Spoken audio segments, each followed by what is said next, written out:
अस्सलामुअलैकुम। Lecture 30 start कर दिया जी हमने। जिनके रिज़ल्ट्स आए सारे पास हो गए, बहुत मुबारक हो। इजी नहीं लेना, आगे भी मेहनत करनी है।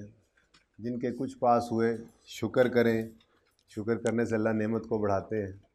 और जिनका कोई पास नहीं हो सका अनफॉर्चुनेटली, तो ये ज़िंदगी का एंड नहीं हो जाता। कोई बात नहीं, हिम्मत करें, हौसला रखें।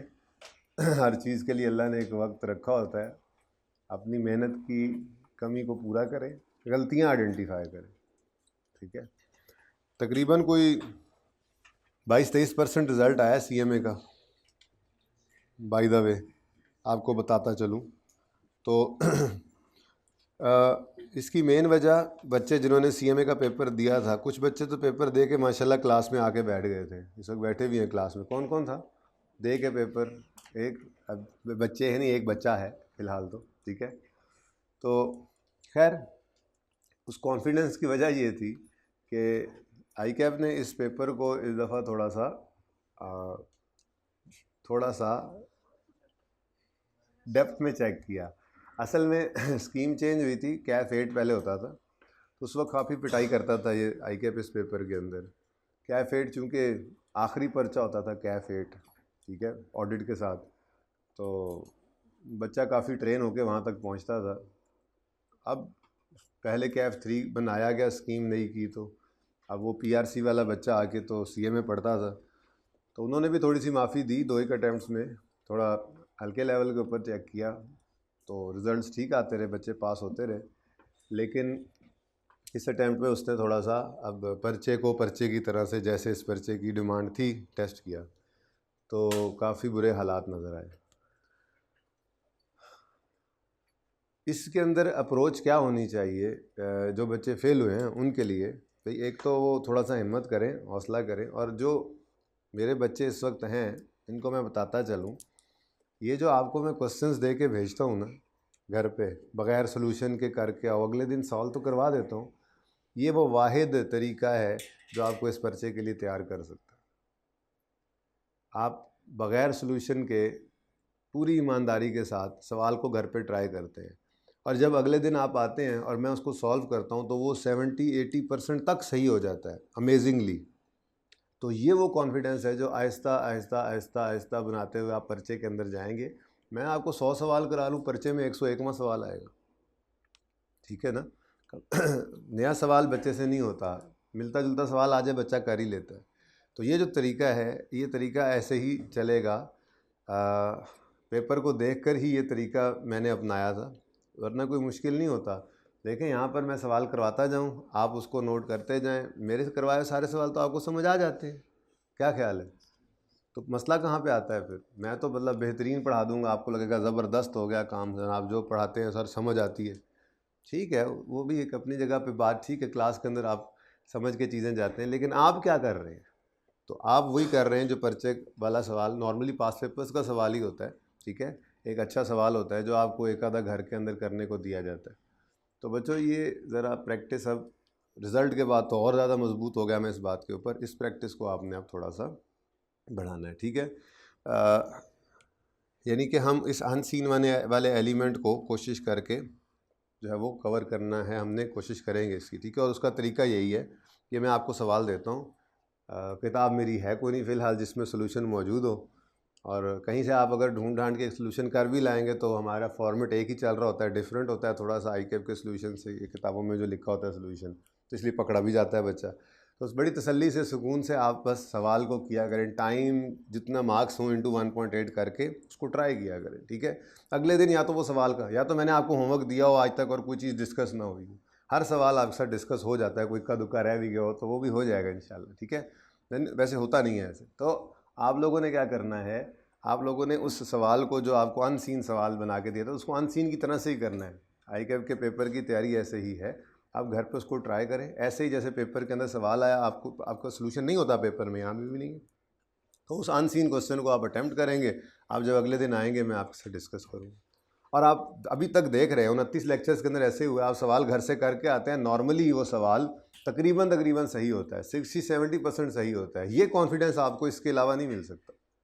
मैं आपको सवाल करवा के भेजूँ, सोल्यूशन साथ दे दूँ, आप उसको देख के कर लें, वो 100% सही हो जाएगा, लेकिन उससे क्या वैल्यू एडिशन होगी? कोई वैल्यू एडिशन। पेपर के अंदर अनसीन क्वेश्चन आएगा, आपके अंदर वो कॉन्फिडेंस ही नहीं होगा कि मैं इसके साथ लड़ लूँ, कैसे लड़ूँ।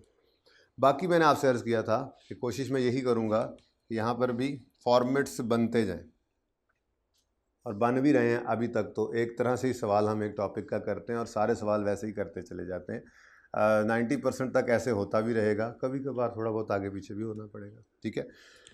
मार्जिनल एब्जॉर्प्शन कॉस्टिंग हम कर रहे थे, इसके अंदर एक क्वेश्चन कॉन्टीन्यूड था, उसको मैं सोल्यूशन उसका मैंने बना के हैंडआउट में डाल दिया है, वो मैं आपसे डिस्कस कर लेता हूँ। और एक क्वेश्चन होमवर्क में दिया था, वो करते हैं। प्लान मेरा ये है कि आज टारगेट कॉस्टिंग करेंगे, छोटा सा टॉपिक है, नॉर्मली एक दिन लगता है। आज वाला दिन अगर निकाल दें तो कल का दिन वैसे लगना चाहिए, लेकिन अगर प्रैक्टिस की कमी महसूस हुई, तसल्ली ना हुई, तो एक दिन और भी हम लगा सकते हैं, ठीक है। तब तक बच्चे आने वाले भी आ जाएंगे जो सदमे के अंदर हैं। लेकिन ये सारे टॉपिक्स जो हैं बच्चों, टारगेट कॉस्टिंग के बाद फिर मे भी लेबर करें, मे भी हम डिसीजन मेकिंग की तरफ मूव कर जाएं। डिसीजन मेकिंग में जहाँ पर लेबर की ज़रूरत पड़ेगी, टेक्निकल लेबर की, यानी कि वो लर्निंग कर का जो टॉपिक होता है, तो वो जब ज़रूरत पड़ेगी मैं इंशाल्लाह पढ़ा दूँगा। अभी तक भी हमने सारे पास पेपर्स तकरीबन किए हैं जो टॉपिक्स किए हैं, तो उनके अंदर तो कोई मसला नहीं आया। तो जहाँ पे ज़रूरत पड़ती जाएगी किसी और कॉन्सेप्ट की, ज़रूरी हुआ तो मैं वो पढ़ाता जाऊँगा साथ साथ, ठीक है। तो असल में मेरे ख्याल में CMA अब स्टार्ट होने लगा है हमारा, ठीक है। आप लोग ये छोटे छोटे टॉपिक्स जो थे ये इंपॉर्टेंट बहुत थे। FOH का टॉपिक था, ABC, चलें वो भी FOH के साथ ही बच्चे मिक्स करके कह देते हैं, और मार्जिनल एब्जॉर्प्शन। FOH का टॉपिक मैंने अर्ज़ किया था उस ग्रेड में सबसे इंपॉर्टेंट, उसके आपको 7-8 सवाल बता दिए थे। मार्जिनल एब्जॉर्प्शन के भी अभी लिख लें, बल्कि कुछ क्वेश्चन जो हैं वो आपने कर लेने फॉर रिवीजन पर्पस। और ऐसा करें ना आप लोग, जैसे मैंने आपको बताया था, आप एक सफ़ा एंड पे ना अपने एंड पे एक सफ़ा बना लें, इस तरह से टेबल बना हो आपका, जिसके अंदर अभी आपको जो मैंने FOH के सवाल बताए थे आप वो लिख लें, ठीक है जी। उसके बाद ऐसे अगली हेडिंग आप बनाएं, उसके अंदर ये मार्जिनल एब्जॉर्प्शन के आप वो लिख लें, ठीक है ना, ताकि आपकी एक लिस्ट बनती चली जाए। तो मार्जिनल एब्जॉर्प्शन के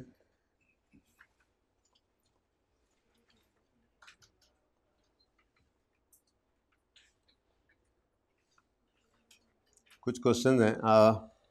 क्वेश्चन नंबर 2, हैंड आउट सब आप खुद देखते जाइए कौन कौन सा है। ये यहाँ से शुरू हो रहा है काम, मैं यहाँ से दिखा दूँ फिर वहाँ पे नोट कर लेते हैं। ATF लिमिटेड स्प्रिंग 9 का क्वेश्चन 4 जो है एक अच्छा सवाल है, इसको मैंने सही कर दिया था, ऑनलाइन वालों के लिए ये डाल दिया था, बाकी आप लोगों को यहाँ पर दिखा दिया था ये, ठीक है। ATF ये हमारा क्वेश्चन नंबर 2 था। उसके बाद जुल्फ़िकार लिमिटेड क्वेश्चन नंबर 4, ये स्प्रिंग 8 का क्वेश्चन 7 था, एक अच्छा सवाल है। उसके बाद क्वेश्चन नंबर 5 बहुत ही अच्छा सवाल है, स्प्रिंग 14 का क्वेश्चन नंबर 4।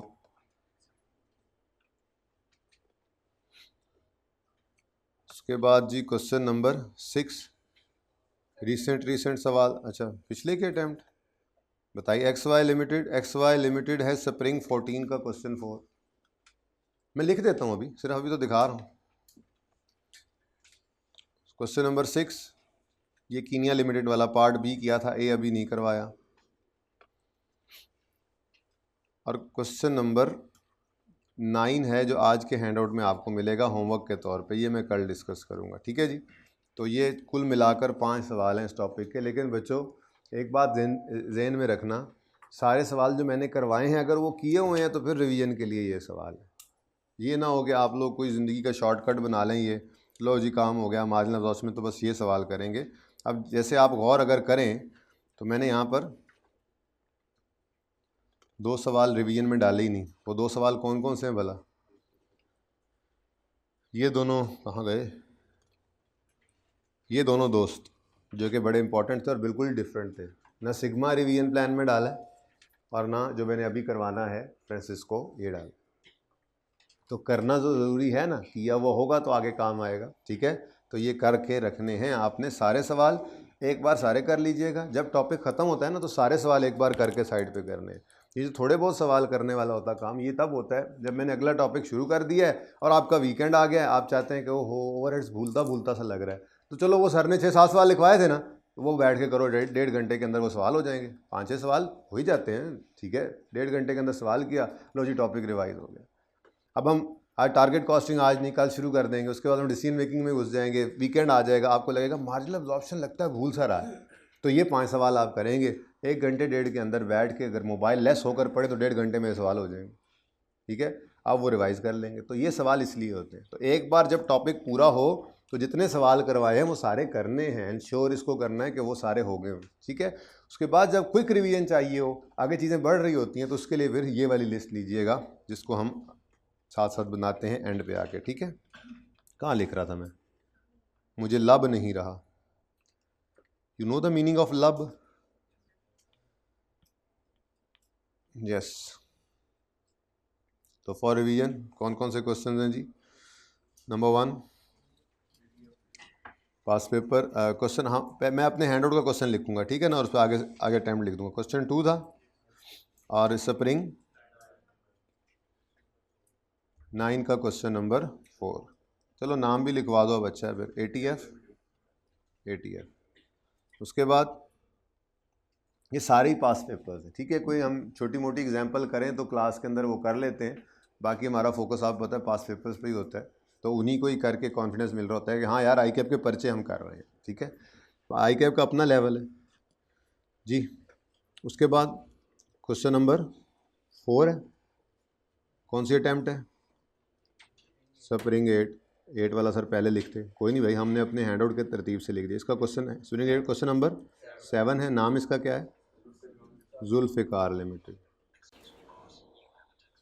ओके बॉस उन जी, मतलब मोबाइल से घंटी ला के खुश हो जाते हैं, excuse me boss you have a text message. अब वो खुश हो रहा है, मुझे मोबाइल मेरा बॉस कह रहा है जी बॉस। क्वेश्चन नंबर 5, 4 तो ऊपर लिखा हुआ है मेरे चांद। Question number 5 spring 14। मुझे लगता है आज कोई नहीं टारगेट कॉस्टिंग हो सकती। सर ने ना असल में बच्चे कम देख के ना गड़बड़ कर दी, ऐसी बात नहीं, बस ध्यान में था, ये बताना था जी। क्वेश्चन नंबर 4 ना किए था आजकल, XY लिमिटेड। उसके बाद क्वेश्चन नंबर 6 स्प्रिंग का क्वेश्चन नंबर 8। नाम इसका है कीनिया।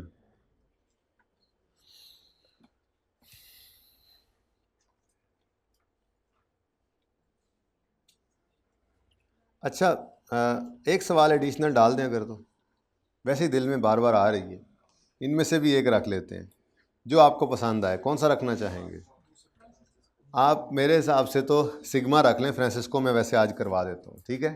फ्रांसिस्को के अंदर भी एक काम हमने जो सीखना है, वैसे मिलती जुलती बातें ही होंगी, ठीक है। तो इनमें से कोई एक कर लीजिएगा, फ़िलहाल मैं लिख नहीं रहा, कोई एक कर लीजिएगा, फिर मैं बाद में लिख देता हूँ जो ज़्यादा अच्छा लगेगा। चलें फ़िलहाल तो नया होमवर्क वाला सवाल है, कौन सा मैंने अभी अभी आपको जो देना है वो ये है।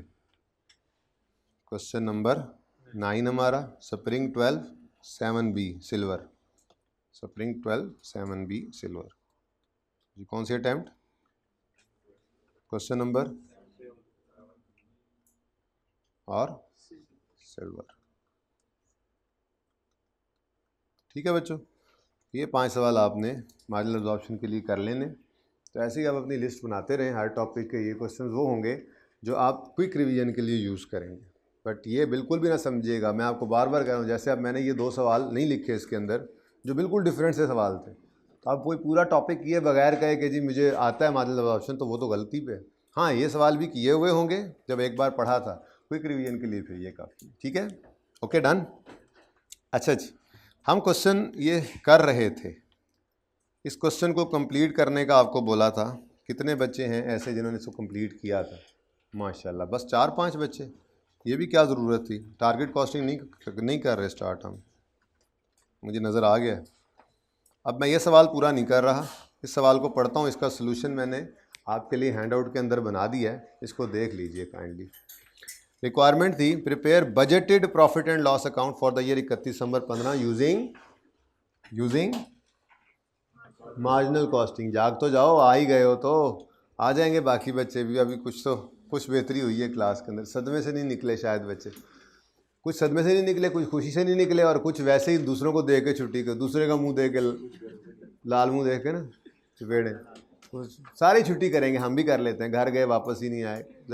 जी बेटा भी इसको 23 पे करा दें हैं जी, 23 साढ़े 22.5 पे करवा दें।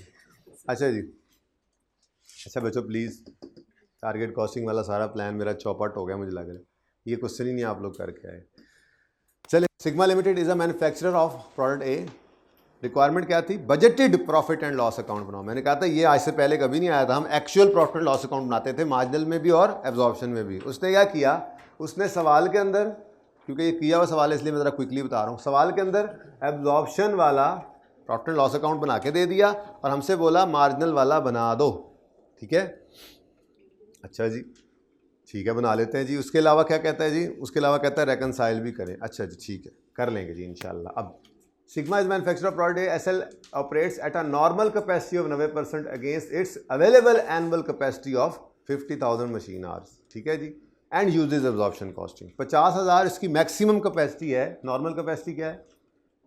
तो नॉर्मल कैपेसिटी यूज़ की जाती है एफओएच का रेट निकालने के। इस टॉपिक के अंदर मैंने आपको 3 रूल्स लिखवाए थे। ठीक है, अगर तो सिर्फ बजटेड गिवन है वही यूज़ करो, सिर्फ नॉर्मल गिवन है वही यूज़ करो, दोनों गिवन है और सवाल चुप है तो प्रेफरेंस नॉर्मल को दे देना, और अगर दोनों गिवन है सवाल खुद कह दे नहीं जी बजटेड, तो फिर सवाल है ना, तो माई बाप होता है। ठीक है, तो हमें ये मिल गया 45,000 मशीन आवर्स, जिससे हमारा एफओएच रेट निकलेगा। लेकिन चूंकि ये मशीन आवर्स हैं, ये मशीन आवर्स में कैपेसिटी थी, ये मशीन आवर्स हैं, इसलिए हमारे पास जो एफओएच का रेट निकलेगा वो भी मशीन आर में निकलेगा। और हमें अगर पर मशीन आर निकलेगा, हमें अगर इसको पर यूनिट करना है तो जितने मशीन आवर्स एक यूनिट पे लगते हैं उससे मल्टीप्लाई कर देंगे, हमारा पर यूनिट आ जाएगा एफओएच में। ठीक है, उसके बाद एक्चुअल 15 का था, 14 का एक्चुअल था, और 15 का उन्होंने बजटेड दिया हुआ है एब्जॉर्प्शन के तहत, और 15 का उन्होंने बजटेड हमसे मांगा है मार्जिनल के तहत। ये क्वेश्चन मैंने शुरू किया था करना, याद होगा आपको। मैं आपको दिखाता हूँ, अगर आपको ना यकीन आए तो एक और फाइल खोल लेते हैं, कोई मसला नहीं। वर्किंग्स में इधर देखें, तकरीबन सवाल कर दिया था। ठीक है, अब चले ज़रा सवाल को भी देखते हैं ना। हमें क्या गिवन है? सेल्स गिवन है, opening stock, production cost, closing stock, under over absorb, selling admin cost, fixed variable अलग करके, और नेट प्रॉफिट। ठीक है जी, बाकी सारा सवाल पढ़ लिया। खैर इसको भी देख लें। Standard machine hours per unit, ऊपर मशीन आवर्स में रेट पर मशीन आवर एफओएच रेट निकलना था, यहाँ पे बता रहा है कि हर यूनिट पर कितने मशीन आवर्स लगते हैं। तो जो वो एफओएच रेट निकलना है पर मशीन आवर, उसको जब हम 10 से मल्टीप्लाई करेंगे तो एफओएच रेट पर यूनिट बन जाएगा। ये भी 2-3 सवालों में करके देखा हुआ हमने। स्टैंडर्ड प्रोडक्शन ओवरहेड रेट, ठीक है जी, स्टैंडर्ड को हमने क्या करना, उन्होंने एक स्टैंडर्ड रखा हुआ है। आगे कहता है estimated fixed production overheads at estimated budgeted, तो बजटेड एफओएच उसने दे दिया हमें। ठीक है, उसके बाद एक्चुअल प्रोडक्शन ओवरहेड्स उसने 2014 के दे दिए, 15 के नहीं। ठीक है, 15 के तो हमारे पास है भी नहीं ना फिलहाल। ठीक है, वो तो बजट बनाना था। ओके, अच्छा अब prepare budgeted profit and loss for the year. अच्छा जी डन, सवाल ख़त्म, जवाब की तरफ आते हैं। अब सवाल को ना प्लान किया करें। सवाल 2 दफ़ा पढ़ा, अब प्लानिंग करनी है। हमें क्या चाहिए? रिक्वायरमेंट क्या है? Budgeted profit and loss account. इसका मतलब, और वो भी कौन सा वाला? मार्जिन। तो हमें क्या चाहिए? सबसे पहले सेल्स तो यही मिल जाएगी, 15 की बजटेड सेल, एब्जॉर्प्शन वाली हो चाहे मार्जिनल वाली हो, कोई फ़र्क नहीं पड़ता। सेलिंग एंड एडमिन कॉस्ट, ये भी हमारी मार्जिनल एब्जॉर्प्शन में चेंज नहीं होती, बस इनकी जगह चेंज हो जाती है। एब्जॉर्प्शन में ये सारे के सारे जीपी के बाद आते हैं, और मार्जिनल में वेरिएबल कंट्रीब्यूशन से ऊपर और फिक्स कंट्रीब्यूशन से नीचे। इसमें भी कोई मसला नहीं है। मसला कहाँ पे आता है?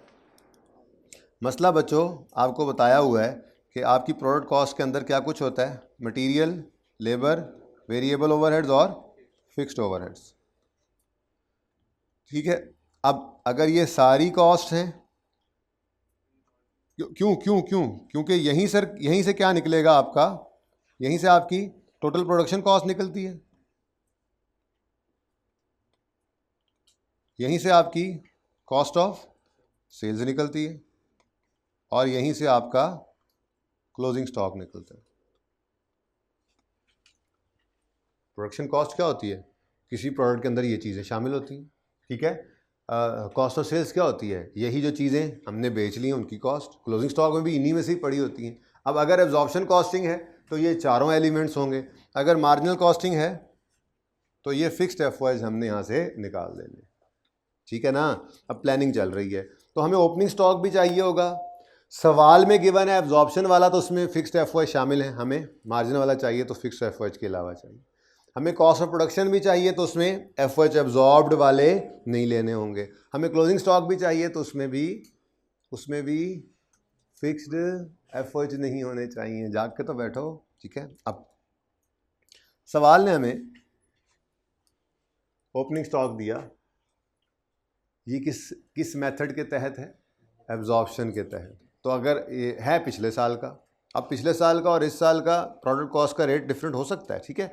अब पिछले साल का है तो इसमें material, labour, variable over, fix overhead पड़े, हमें इसमें से फिक्स्ड ओवरहेड्स निकालने। प्रोडक्शन कॉस्ट गिवन है, एब्जॉर्प्शन के अंडर है, इसमें भी फिक्स्ड ओवरहेड्स शामिल होंगे, हमने उसको निकालना है, और क्लोजिंग में भी ऐसे, ठीक है। तो थोड़ी प्लानिंग हो गई। मसला हमें क्या दरपेश है, हमें डाटा तो सारा गिवन है लेकिन ये एब्जॉर्प्शन वाला डाटा गिवन है, हमने इसमें से मार्जिनल वाला एक्सट्रैक्ट करना है, ठीक है। तो सबसे पहले मैंने आपको क्या कहा था, फॉर्मेट बनाया करें। फॉर्मेट क्या बनेगा, sale less variable cost of sale, फिर वेरिएबल ऑपरेटिंग एक्सपेंसेस, कंट्रीब्यूशन आएगा और टोटल फिक्स कॉस्ट के बाद प्रॉफिट फ्रॉम मार्जिनल कॉस्टिंग आ जाना है, ऐसे ही है। अब सेल्स तो हमें एज इट इज़ मिल गई, सेल्स तो हमने सवाल वाली उठा ली क्योंकि मार्जिनल या एब्जॉर्प्शन के अंदर सेल्स के अंदर कोई फ़र्क नहीं पड़ा करता। सेल्स तो आप ये 56,580 ले लेंगे, ठीक है। उसके बाद अगली चीज़ क्या चाहिए आपको, वेरिएबल कॉस्ट ऑफ सेल्स। अब सवाल के अंदर क्या गिवन है, सवाल के अंदर क्या गिवन है, कॉस्ट ऑफ प्रोडक्शन, ठीक है। लेकिन ये कॉस्ट ऑफ प्रोडक्शन के अंदर क्या कुछ शामिल है, मटेरियल, लेबर, वेरिएबल ओवरहेड्स और फिक्स्ड ओवरहेड्स। हमें इस पर एतराज़ है। अब हमने कोशिश ये करनी है किसी तरह से हम फिक्स्ड ओवरहेड्स के अलावा वाली कॉस्ट ऑफ प्रोडक्शन निकाल लें। तो उसके लिए आपको क्या सिखाया था कि आप सबसे पहले तो फिक्स्ड एफओएच का रेट निकालें पर यूनिट। अब पर यूनिट कैसे निकला था 2014 में, machine hours normal capacity given है 45,000। अब ये भी दिखाई आपको, उसने कहा था ना सवाल के स्टार्ट में ही 90%, तो ये 45,000 मशीन आवर्स आ गए। और बजटेड एफओएच उन्होंने बताए हुए हैं 36 लाख के। तो हमने यहाँ से क्या निकाला, ₹80 पर मशीन आवर एफओएच का रेट, लेकिन ये पर मशीन आवर है, हमें पर यूनिट चाहिए। तो अगला पॉइंट जो उन्होंने लिखा हुआ था कि हर यूनिट के ऊपर 10 मशीन आवर्स लगते हैं, तो हमने ये 10 मशीन आवर यूज़ करके पर यूनिट एफओएच रेट निकाला, ठीक है। अब ये एफओएच रेट है 2014 का, 15 में क्या फ़र्क पड़ा, 15 के अंदर एफओएच बदल गए थे, ये भी सवाल में गिवन थे, ये भी सवाल में गिवन है 4050, ठीक है। और 45,000 उसने कोई चेंज नहीं बताया था, वरना चेंज बताता तो हम नॉर्मल कैपेसिटी बदल लेते, ठीक है। अच्छा 45,000 मशीन आवर्स, तो ये पर मशीन आवर आया, इसको आपने 10 से मल्टीप्लाई किया तो पर यूनिट आ, ठीक है। अब ये एफओएच रेट पर यूनिट है। अब मुझे एक बात बताएं, जो एब्जॉर्प्शन वाले हैं जब ये रेट निकल आता है तो वो क्या करते हैं, फिर इस रेट का बजट्स को यूज़ करके रेट उन्होंने निकाल लिया, बजट्स को फेंक दिया, उसके बाद क्या किया करते थे, actual output, actual activity level की बेस पर इस रेट को लगाते हुए एब्जॉर्ब करवा देते थे, ठीक है। अब जो फुल प्रोडक्शन कॉस्ट है पर यूनिट निकाली थी हमने, ऐसे ही है, फुल प्रोडक्शन कॉस्ट है वो कितनी है 9,000 और 9850। कैसे निकली, टोटल प्रोडक्शन गिवन 38,925, 2014 की एक्चुअल डिवाइड बाय इसके प्रोड्यूस्ड यूनिट्स, तो पर यूनिट जैसे क्लोजिंग स्टॉक की कॉस्ट निकालते थे। टोटल कॉस्ट याद भी हैं, ये बातें 2 दिन पहले कर रहे थे, छुट्टियों के बाद है ना, मैं रिवाइज करवा रहा हूँ सारा, डिवाइड बाय यूनिट्स, तो पर यूनिट कॉस्ट आ जाएगी। बोलो, ऐसे ही 44,325 डिवाइड बाय 4500 करोगे तो पर यूनिट प्रोडक्शन कॉस्ट आ जाएगी। लेकिन ये कौन सी प्रोडक्शन कॉस्ट होगी,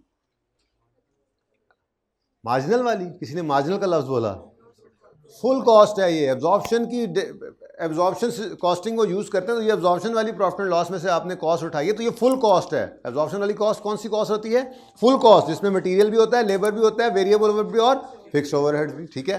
तो हमारे पास ये 9,000 और 9850 फुल प्रोडक्शन कॉस्ट आई थी पर यूनिट हफ्ते वाले दिन, अगर आपको याद हो तो, ठीक है। ये सवाल किया हुआ है वैसे, डन।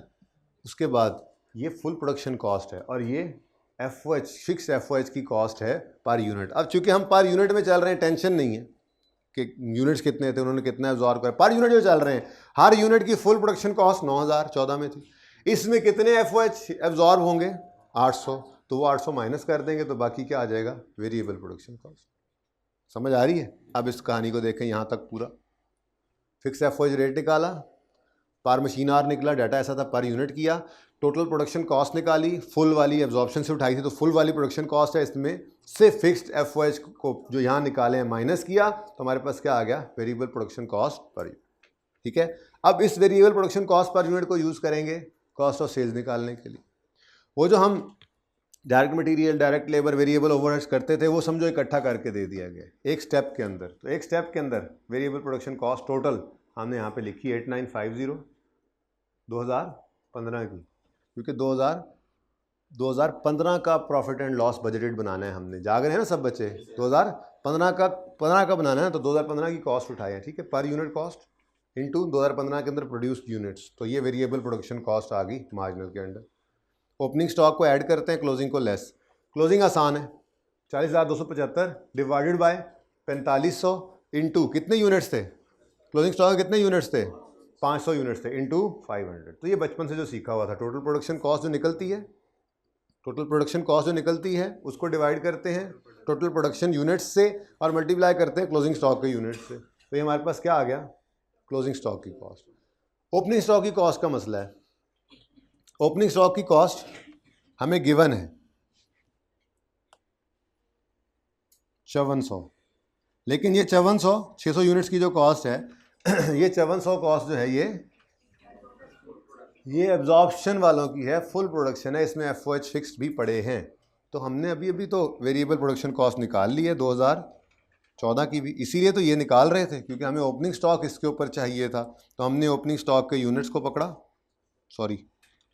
ओपनिंग स्टॉक के यूनिट्स को पकड़ा 600 यूनिट्स और 8200 से मल्टीप्लाई कर दिया क्योंकि ये variable production cost per unit है और 2014 की है। तो ये हमारे पास ओपनिंग स्टॉक आ गया और ये कॉस्ट ऑफ सेल वेरिएबल वाली आ गई। ठीक है, कोई मसला पूछ ले, कोई क्वेश्चन है तो? कोई क्वेश्चन नहीं है तो ये सोल्यूशन मैंने फिर आप लोगों के लिए बना दिया था। ठीक है, सेल्स एज इट इज उठा ली थी, बोलो इसको आप चेक करो, 40,750 अभी हमने ये निकाला है वेरिएबल कॉस्ट ऑफ सेल, बोलो ये वेरिएबल कॉस्ट ऑफ सेल आ गई। वर्किंग 3 के अंदर जी ये कैलकुलेट की थी, पता नहीं वर्किंग 3 में कहाँ पे, ये देखें उसी तरह से बनाया जैसे वहाँ पे नोटेड था, वहीं से देख कर ये सोल्यूशन बनाया आपके लिए। ठीक है, वेरिएबल प्रोडक्शन कॉस्ट उसके अंदर यही टोटल आई, कुछ और था नहीं, इकट्ठी कर दी ना डायरेक्ट मटेरियल डायरेक्ट, मैंने ज़रा फॉर्मेट भी नहीं बदला, हम यूँ लिखते थे direct material cost, direct labour cost, variable overheads, total production cost, लेकिन वो टोटल भी नहीं करते थे बल्कि फिक्स FOH भी एब्जॉर्ब करवाते थे। पर यहाँ पे चूँकि मार्जिनल के अंडर हम बना रहे हैं ये सवाल, ये होना चाहिए था वर्किंग का नाम, मैंने यहाँ पे लिखा भी हुआ है, वैसे तो यहाँ पे मैंने क्या लिखा हुआ है, नहीं लिखा हुआ, नाम नहीं लिखा हुआ वेरिएबल कॉस्ट ऑफ सेल्स, तो ये पूरा नाम इस वर्किंग में ये होना चाहिए था वेरिएबल कॉस्ट ऑफ सेल्स। ठीक है ना, स्टार्ट में लिखा होना चाहिए, तब स्टार्ट में जगह नहीं, मैंने इधर लिख दिया। ठीक है, ओपनिंग स्टॉक 8200 इंटू 600 अभी करके दिखाया, closing total production cost divide by 4500 into 500 units, closing stock आ गया, वेरिएबल कॉस्ट ऑफ सेल आ गई और ऊपर चली।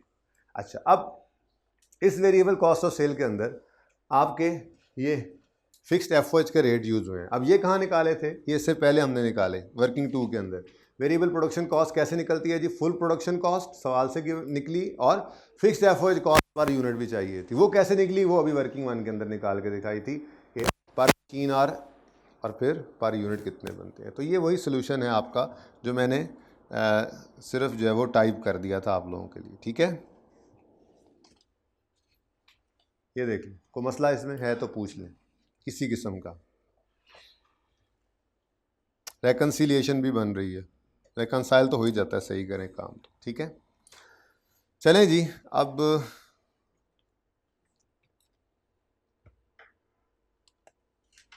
8 को कर लेते हैं। 8 एक अच्छा डिफरेंट क्वेश्चन था, कितने बच्चों ने 8 को ट्राई किया, इसका सोल्यूशन दे दिया था ना, है ना, इसलिए हो गया होगा। नहीं हुआ भाई, मार्कर्स हैं, मार्कर्स मेरे मार्कर्स दे दें जी बेटा। हाँ वाह, पिला दो यार, बिस्मिल्लाह। लेकिन मुझे एक दुख खाए जा रहा है, पता है आपको कौन सा? आपके ख्याल में कौन सा दुख खाया जा रहा है मुझे? नहीं, होमवर्क तो चलो ये 2 दिन मैं माफ़ कर देता हूँ बच्चों को, मुख्तलिफ मसाइल से 2-4 होके आते हैं। मतलब कोई वैसे ही छुट्टी चला जाता है, नहीं पेपर होता तब भी स्टार्ट वाले, और आगे वाले तो वैसे ही बेचारे कोई ना कोई दुख होता है, परेशानी होती है, वो कोई मसला नहीं है। दुख क्या होगा मुझे सोच के बताओ। You गाट it. टारगेट कास्टिंग मुझे शुरू होती नज़र नहीं आ रही, लेकिन मैं इंशाल्लाह, क्योंकि मैंने हैंडआउट पे हेडिंग बना दिया, आपको पता है, जाते जाते मैं नाम पता करके, तो बेटा क्या करूं इसका। भाई इसको ना, ये सारे एसी इसको ऊपर रखा करें, एसी नीचे नहीं होना चाहिए, ये इसको इंश्योर कर लें।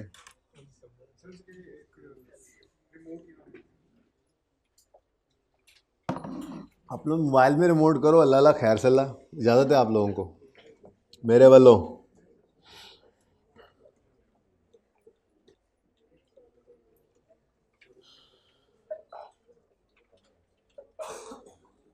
अच्छा बच्चों, बड़ा ही डिफरेंट सा सवाल है। सवाल है calculate budgeted and actual fixed overheads, budgeted and actual fixed overheads for 2019 and 2020। भाई आज ये लेक्चर अपलोड तो हो ही जाए शायद, लेकिन ये याद रखो कि ये आज आखिरी मौका था। जो जो ये लेक्चर सुने ये जहन में रखे, कल टारगेट कॉस्टिंग ही होगी, और तो कुछ है नहीं। हाँ, एक छोटा सा होमवर्क डिस्कस करने वाला है सवाल, वो भी सॉल्यूशन मैं बना के लाऊंगा, मतलब साकिब असगर टाइप कर देंगे इंशाल्लाह। ठीक है जी। कैलकुलेट करना है बजटेड और एक्चुअल फिक्स्ड ओवरहेड्स को 19 और 20 के। प्रिपेयर करनी है profit and loss statement for the year 31 December 20 under marginal costing, मिलता जुलता सवाल ही है, और रेकनसाइल करना है प्रॉफिट्स को। ठीक है, बस ये जो था ना, ये रिक्वायरमेंट थोड़ा सा आपको एक नए असरार और रमूज से गुजरवाना चाह रही थी। देखें, कॉस्ट अकाउंटिंग का ना पेपर की एक खासियत है, एक फार्मूला है ना, जैसे अभी आपने देखा फार्मूला FOH रेट निकलता है budgeted FOH cost divide by normal capacity से। अब ये सीधा फार्मूला है कि बजटेड FOH कॉस्ट दे, नॉर्मल कैपेसिटी दे, और आप उससे FOH का रेट निकाल लें। ये सीधा फार्मूला, ठीक है। FOH रेट कैसे निकला, budgeted FOH cost divided by normal capacity. लेकिन हमारे इस कॉस्ट के जो सब्जेक्ट है, ये तैयारी बता रहा हूँ ना, पेपर जैसे आपने देखा ही अब रिजल्ट्स के हालात, ठीक है, तो आपने तैयारी तो रखनी है ना। एक आदत है ICAP की नहीं, कॉस्ट के पर्चे की, कि फार्मूला आपको आता है ना, rate is equal to FOH rate कैसे निकला, फिक्स्ड FOH रेट कैसे निकला, fixed FOH cost divided by normal capacity. तो वो सीधा नहीं बल्कि इसको उल्टा भी करवा देता है। जैसे आपने बजटेड FOH निकाले भी थे शायद पहले भी किसी सवाल के अंदर, उसमें रेट दे दिया, नॉर्मल कैपेसिटी दे दी, बजटेड FOH आपसे निकलवा लिया। तो ये बड़ी आदत है ICAP की, अगर आपको पता है ना किसी एक चीज़ का, तो वो सीधी उस चीज़ की बजाय चेक करता है कि फार्मूला सीधा आने की बजाय बच्चे को कॉन्सेप्चुअली बात क्लियर भी है, बच्चा पहुंच भी सकता है, रिवर्स वर्किंग करवाता है। तो जो भी काम आप सीखें उसको इस तरह से सोच लिया करें, कोई हर्ज नहीं है। ठीक है, सवाल पढ़ते हुए रेट गिवन है, फिक्स्ड FOH गिवन नहीं है, आप अक्सर कैलकुलेटर पे वैसे ही निकाल के चेक कर लेते हैं, साइड पे लिख लेते हैं, ये काम चल रहा होता है, कभी कभी वही ज़रूरत भी पड़ जाता है। ठीक है, तो ये जहन में रखना है। अब खैर कैलकुलेट करेंगे बजटेड एक्चुअल FOH, देखते हैं कैसे करेंगे। Francisco limited is a manufacturer of product Z and has normal operational capacity of 82,500 machine hours using FL uses absorption cost. Both below is the summary of FL's profit for the year 31 December 19 and 20। अच्छा, अब वो क्योंकि use करते हैं कौन सी costing, absorption costing, कहीं पे उसने बजट का लफ्ज़ इस्तेमाल नहीं किया, summary of FL's profit and loss statement है, तो फिर ये एक्चुअली होगा ना जी, बजट का तो उसने नहीं बोला, तो उसने 19 और 20 की प्रॉफिट एंड लॉस स्टेटमेंट बनाकर दी है, और रिक्वायरमेंट में भी प्रॉफिट एंड लॉस स्टेटमेंट मांग रहा है, लेकिन सिर्फ 20 की मांग रहा है, और मार्जिनल की बना दो। तो ऊपर फिर कौन सी पड़ी है, जाहिर है जोनसी वाला कॉस्ट मेथड वो यूज़ कर रहे हैं, वही वाली पड़ी हुई है। ठीक है, अच्छा अब सवाल को हमने पढ़ना शुरू किया। सवाल में सेल्स गिवन है। अच्छा ये ज़रा ध्यान करना, अब ये बड़ी मुसीबत है। अभी पिछला सवाल करके आए, इधर ओपनिंग, इधर पिछला साल था, इधर अगला साल था, इधर 14 एक्चुअल था, इधर 15 बजटेड था, ऐसे ही है ना। यहाँ थोड़ा सा ये ध्यान रख लेना ज़रा ध्यान से, ये 19 है, ये 20 है, लेकिन बजट कोई नहीं है इनमें से, तो एक्चुअली है। सेल्स गिवन है, opening stock, cost of production, closing inventory, उनका अपना फॉर्मेट होता है, हमारा अपना फॉर्मेट है, फ़र्क कोई नहीं है। हमने भी ये कॉस्ट ऑफ सेल्स निकालनी होती है। खैर उन्होंने यहाँ पर अंडर ओवर भी यहाँ पे फेस पे किया हुआ है, हम वो भी करके लाते हैं वर्किंग से, कंफर्टेबल रहते हैं हम, ठीक है ना। एक पक्का फॉर्मेट हमारा बन जाता है फेस के ऊपर, तो फिर उससे चीज़ें मैक्सिमम हम कर लेते हैं, और कोई वजह नहीं। कॉस्ट ऑफ सेल की एडजस्टमेंट भी मैं आपको वर्किंग में डलवा के लाता हूँ, ठीक है ना। अच्छा, अब इन बोथ ईयर्स ये सारी चीज़ें तो गिवन थी, यूनिट्स वगैरह, कॉस्ट वगैरह। In both years actual and standard machine usages per unit are 6 hours. ये वही वाली चीज़ है जी, 6 आवर्स पर यूनिट है। 6 आवर्स मशीन यूजेज यानी मशीन आवर्स पर यूनिट है, ठीक है। यानी आप अगर रेट निकालें और वो कैपेसिटी वाली लाइन देखें, ऊपर क्या लिखी हुई है, एनुअल ऑपरेशनल कैपेसिटी कितनी है, 82,500 मशीन आवर। यानी वही चक्कर है पिछले सवाल जैसा, अगर आपका एफओएच रेट निकलेगा तो वो पर मशीन आवर निकलेगा, ठीक है। और आपने उसको पर यूनिट बनाना होगा तो 6 से मल्टीप्लाई करना पड़ेगा, ओके। अच्छा जी, however the standard usage was 80% and 82% of operational capacity of 2019 and 2020। सवाल यहाँ करें, वाइट बोर्ड पे करें, यहाँ कर लें। ये ब्लैक है, नहीं ये बोर्ड ब्लैक है, किधर गया, वही होगा। मुझे पता था ये तुम ही हो सकते हो। सवाल नंबर लिखवाओ मुझे।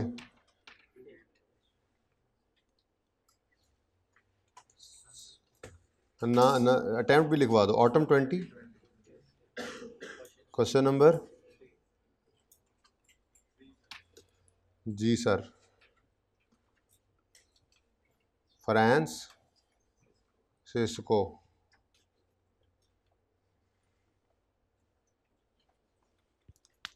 हम इंशाल्लाह आपके लिए मार्जिनल के तहत जो प्रॉफिट एंड लॉस अकाउंट है मेरे दोस्त, वो उधर बनाएंगे, ठीक है।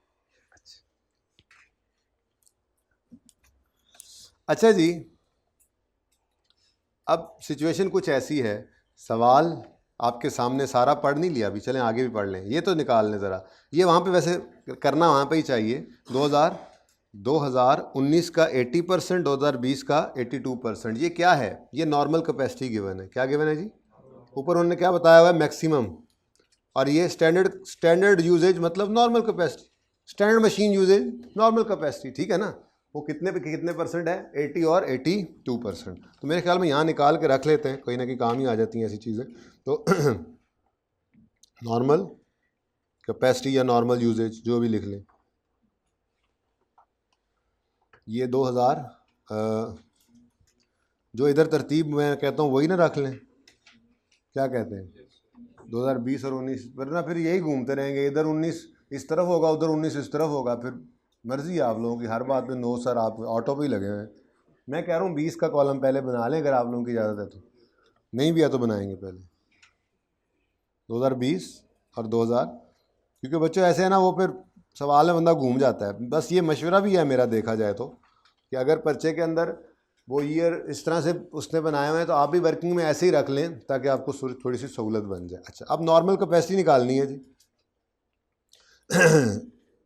मैक्सिमम कैपेसिटी क्या थी, 82,500, और 82,500 जो है उसका 82%, ये 2020 के अंदर था कितना,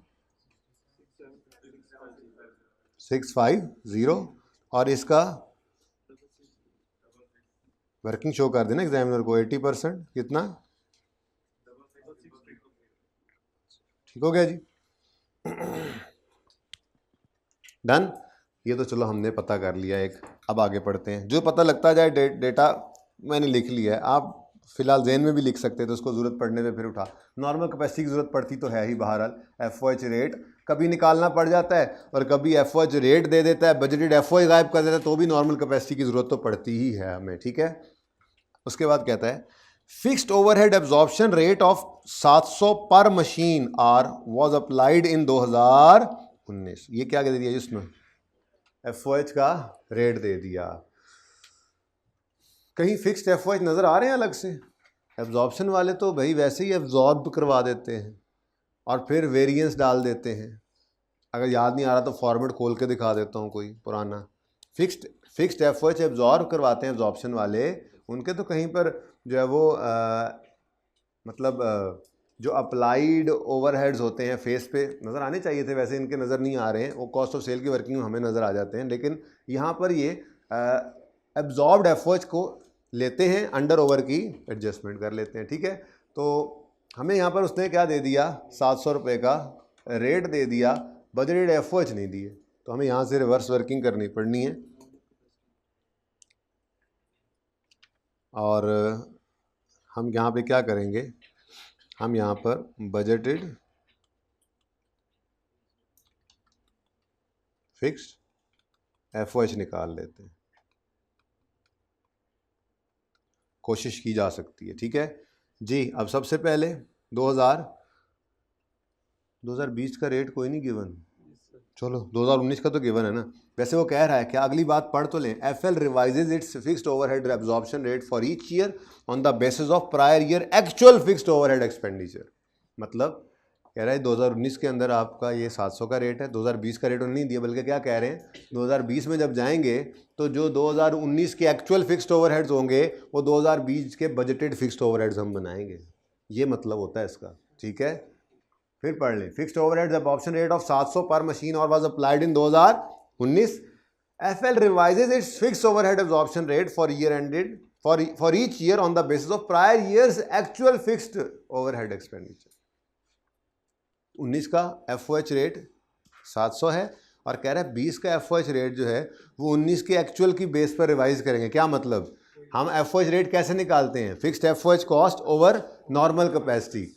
अब fixed FOH cost over normal capacity इन्होंने जो 19 में की होगी वो 18 के एक्चुअल की बेस पे की होगी, हमारे सामने वो नहीं है, उन्होंने रेट दे दिया।